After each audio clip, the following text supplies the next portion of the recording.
Hello student, question क्या given है? Let y x be the solution of differential equation this और x greater than 0 greater than 1 if y two is equal to 2 then y e is equal to.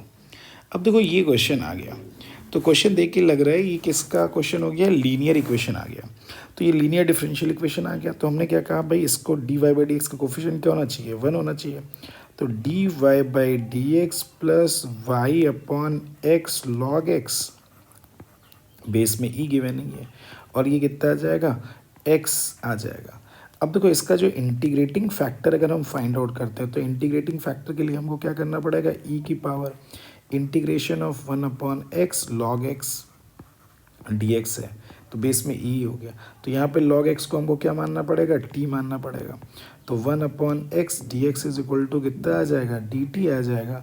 तो ये ई की power 1 upon T D T हो जाएगा। इसका meaning ये क्या आ जाएगा? ई की पावर, ठीक, एल एन टी, यानी इसका इंटीग्रेटिंग फैक्टर कितना आ जाएगा? टी टी का मतलब कितना हो जाएगा? लॉग एक्स आ गया। ठीक, तो आपको पता है कि फाइनल आंसर कितना आ जाएगा? Integrating factor into Y is equal to integration of x into l n x आ जाएगा। अब आपने इसको सॉल्व कर लिया, तो ये क्या आ जाएगा? फर्स्ट इंटू दिस, तो फर्स्ट इंटू सेकेंड आप लगा दीजिए इसमें। तो ये लॉग एक्स यानी x square by 2 into l n x आ जाएगा, माइनस, और इसको बाई पार्ट फिर सेकेंड करेंगे तो एल एन एक्स का 1 बाई एक्स स्क्वायर बाई 2 यानी x square by 4 plus C आ जाएगा। और ये वैल्यू कितनी आ जाएगी? लॉग एक्स इंटू वाई आ जाएगा।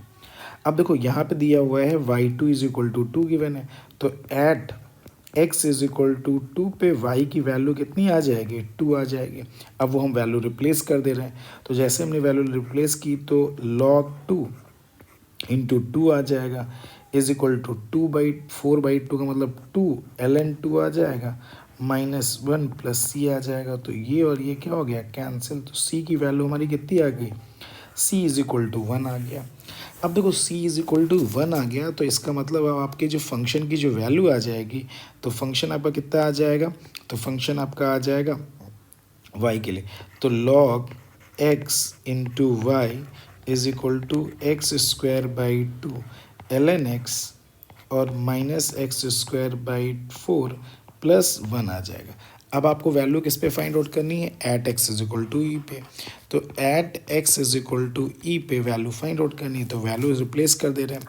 तो रिप्लेस कर दिया तो एल एन ई की वैल्यू कितनी आ जाएगी? 1 into Y is equal to E square by 2 into 1 minus E square by 4। C की वैल्यू कितनी आ जाएगी? 1 आ जाएगी। ठीक है, यहाँ पे तो ये कितना आ जाएगा? y is equal to E square by 2, तो ई स्क्वायर बाई 4 प्लस 1 आ जाएगा। तो वैल्यू आ गई ई स्क्वायर प्लस 4/4। यही आपका क्या आ जाएगा? आंसर आ जाएगा। तो ए ऑप्शन करेक्ट हो जाएगा।